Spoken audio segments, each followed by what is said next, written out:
ಮುಂದೊಂದು ದಿನ ಈ ಬುರುಡೆಗಳನ್ನೆಲ್ಲ ಮ್ಯೂಸಿಯಂನಲ್ಲಿ ಇಡಬೇಕು. ಮುಂದಿನ ಪೀಳಿಗೆಗೆ ತೋರಿಸ್ಬೇಕಲ್ಲ, ಇಂಥವ್ರು ಇದ್ರು, ಇಂತಿಂಥವರ ಬುರುಡೆಗಳು ಅಂತ ಹೇಳಿ.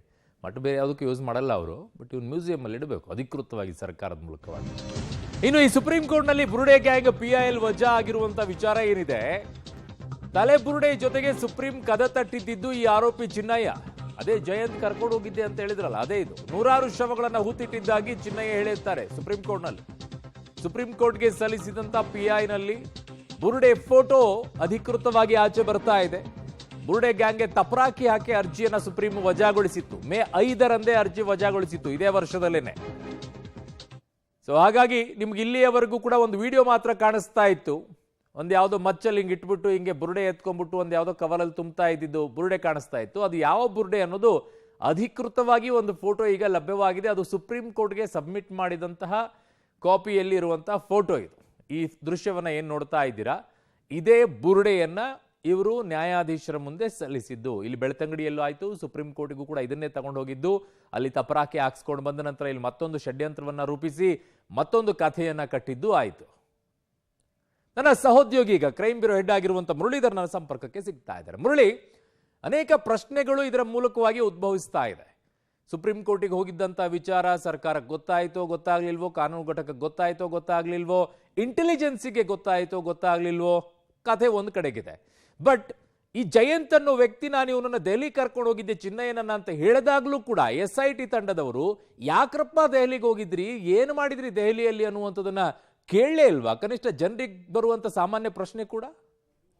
ಖಂಡಿತ ಅರುಣ್, ಯಾಕಂದ್ರೆ ಪ್ರಮುಖವಾಗಿ ಪ್ರಾಥಮಿಕ ಹಂತವಾಗಿ ಯಾವ ವಿಚಾರಣೆಗಳನ್ನ ಮಾಡಬೇಕು ಆ ವಿಚಾರಣೆಗಳನ್ನ ಸಂಪೂರ್ಣವಾಗಿ ಕೈಬಿಟ್ಟಿದ್ದಾರೆ ಅನ್ನೋದು SIT ಅಧಿಕಾರಿಗಳು ಕೈಬಿಟ್ಟಿದ್ದಾರೆ ಅನ್ನೋದು ಸ್ಪಷ್ಟವಾಗಿ ಗೊತ್ತಾಗ್ತದೆ. ಯಾಕಂದ್ರೆ ಒಬ್ಬ ಈ ರೀತಿಯಲ್ಲಿ ಕೋರ್ಟ್ಗೆ ಬರ್ತಾನೆ, ಕೋರ್ಟ್ಗೆ ಬಂದ ಬಳಿಕ ಕೋರ್ಟಿಂದ ಅವನಿಗೆ ಆದೇಶ ಬರುತ್ತೆ, ಜೊತೆಗೆ SIT ತನಿಖೆ ಪ್ರಾರಂಭ ಆಗುತ್ತೆ. ಪ್ರಾರಂಭವಾದ ಬಳಿಕ ಸಾಕಷ್ಟು ಅಂಶಗಳನ್ನ ಮತ್ತು ಸಾಕಷ್ಟು ವ್ಯಕ್ತಿಗಳನ್ನ ವಿಚಾರಣೆಗೊಳಪಡಿಸ್ತಾರೆ ಮತ್ತು ಚಿನ್ನಯ್ಯನನ್ನ ಬಂಧನಕ್ಕೊಳಪಡಿಸ್ತಾರೆ. ಜೊತೆಗೆ ಜಯಂತ್ ಒಂದು ಸ್ವಇಚ್ಛೆ ಹೇಳಿಕೆಯನ್ನು ಕೊಡುವಂತ ಸಂದರ್ಭದಲ್ಲೂ ಕೂಡ ಆತ ಹೇಳಿಕೆಯನ್ನು ಕೊಟ್ಟಿರುವಂತದ್ದು, ನಾವು ಸುಪ್ರೀಂ ಕೋರ್ಟ್ಗೆ ಅರ್ಜಿಯನ್ನ ಹಾಕೊಂಡಿದ್ವಿ ಅನ್ನೋದ್ರ ಬಗ್ಗೆ ಕೂಡ ಆತ ಹೇಳಿಕೆ ಕೊಡ್ತಾನೆ. ಅದು ಎಲ್ಲಿಗೆ ಬಂತು, ಏನಾಗಿದೆ ಅನ್ನೋದ್ರ ಬಗ್ಗೆ ಯಾವುದೇ ರೀತಿಯ ಸ್ಪಷ್ಟತೆಗಳಿಲ್ಲ.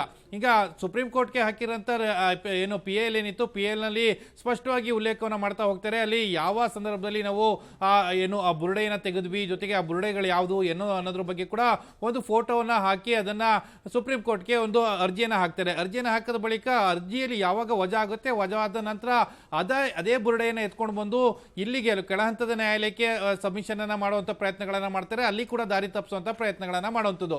ಆದ್ರೆ SIT ಅಧಿಕಾರಿಗಳು ಅದನ್ನ ತಮ್ಮ ವಶಕ್ಕೆ ತೆಗೆದುಕೊಂಡು FSL ನ ವರದಿಯನ್ನ ಮಾಡಿದ ಬಳಿಕ ಗೊತ್ತಾಗಿರುವಂತದ್ದು, ಸ್ಪಷ್ಟವಾದ ಮಾಹಿತಿ ಗೊತ್ತಾಗಿರುವಂತದ್ದು, ಅದು ಸರಿಸುಮಾರು 30 ವರ್ಷದ ಪುರುಷನ ತಲೆ ಬುರುಡೆ ಅನ್ನೋದ್ರ ಬಗ್ಗೆನೂ ಕೂಡ ಒಂದಷ್ಟು ಮಾಹಿತಿಗಳು ಬರ್ತಾ ಇದೆ. ಅಂದ್ರೆ ಆತ ಬುರುಡೆಯನ್ನ ಕೊಟ್ಟಿದ್ದು ವಿಠಲ್ ಗೌಡ ಅನ್ನೋದ್ರ ಬಗ್ಗೆನೂ ಕೂಡ ಮಾಹಿತಿಗಳಿದಾವೆ. ಜೊತೆಗೆ ಅದು ಯಾವ ಪ್ರದೇಶದಿಂದ ತಂದುಕೊಟ್ಟ, ಇದೆಲ್ಲದ್ರ ಬಗ್ಗೆನೂ ಕೂಡ ಮಾಹಿತಿಗಳು ಸಿಗ್ತಾ ಇದಾವೆ. ಒಟ್ಟಿನಲ್ಲಿ ಈ ಬುರುಡೆ ಗ್ಯಾಂಗ್ ಏನಿತ್ತು, ಬುರುಡೆ ಗ್ಯಾಂಗ್ ಸುಪ್ರೀಂ ಕೋರ್ಟ್ ನಿಂದ ಅರ್ಜಿ ವಜಾದ ಬಳಿಕ ಇಲ್ಲಿಯ ತನಕ ಕೂಡ ಸರ್ಕಾರನೇ ಇರಬಹುದು, ಜೊತೆಗೆ ಪೊಲೀಸ್ ಇಲಾಖೆಯನ್ನು ಕೂಡ ಯಾಮಾರಿಸ್ಕೊಂಡು ಬಂದಿದ್ದಾರೆ ಅನ್ನೋದು ಸ್ಪಷ್ಟವಾಗಿ ಗೊತ್ತಾಗ್ತಾ ಇರೋಂಥದ್ದು. ಅರುಣ್, ಓಕೆ ಮುರಳೀಧರ್, ನಿಮ್ಮೆಲ್ಲ ಮಾಹಿತಿಗೆ ಧನ್ಯವಾದಗಳು.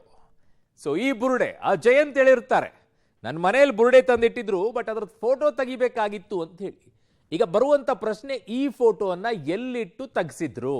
ಇದೇನು ನಿಮ್ಗೆ ಕಾಣಿಸ್ತಾ ಇದೆ ಸ್ಕ್ರೀನಲ್ಲಿ, ಜಯಂತ್ ಅವರ ಒಂದು ಸ್ಟೇಟ್ಮೆಂಟ್ ಇದೆ. ಬುರುಡೆ ತಂದಿಟ್ರು, ಬಟ್ ಅದ್ರ ಫೋಟೋ ನಾವು ಕಳಿಸ್ಬೇಕಾಗಿತ್ತು ಅಂತ ಹೇಳಿ. ದಟ್ಸ್ ಇಂಪಾರ್ಟೆಂಟ್, ಅದ್ ಮಾತು ಕಳಿಸ್ಬೇಕಾಗಿತ್ತು, ಎಲ್ಲಿಗೆ?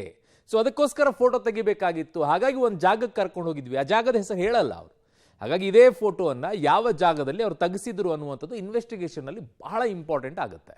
ಅವರ ಮನೇನಾ, ಆ ಜಾಗವನ್ನು ನೋಡ್ತಾ ಇದ್ರೆ ಅವ್ರ ಮನೆಯನ್ನ ಹೌದಾ ಅಲ್ಲ ಅನ್ನೋದನ್ನ ಆರಾಮಾಗಿ ಪತ್ತೆ ಹಚ್ಚಬಹುದು. ಆಯ್ತಾ? ಅದಲ್ಲ ಅನ್ನೋದಾದ್ರೆ ಇನ್ನೆಲ್ಲಿ, ಬಹಳ ಇಂಪಾರ್ಟೆಂಟ್. ಇವೆಲ್ಲವೂ ಕೂಡ ತನಿಖೆಯ ದೃಷ್ಟಿಯಿಂದ ಬಹಳ ಇಂಪಾರ್ಟೆಂಟ್ ಆಗುತ್ತೆ. ಬಟ್ ಆ ವಿಚಾರದಲ್ಲಿ ತನಿಖೆಯನ್ನ SIT ಅವ್ರು ಹೇಗೆ ಮಾಡಿದ್ದಾರೆ ಅನ್ನೋದು ಗೊತ್ತಾಗ್ತಾ ಇಲ್ಲ.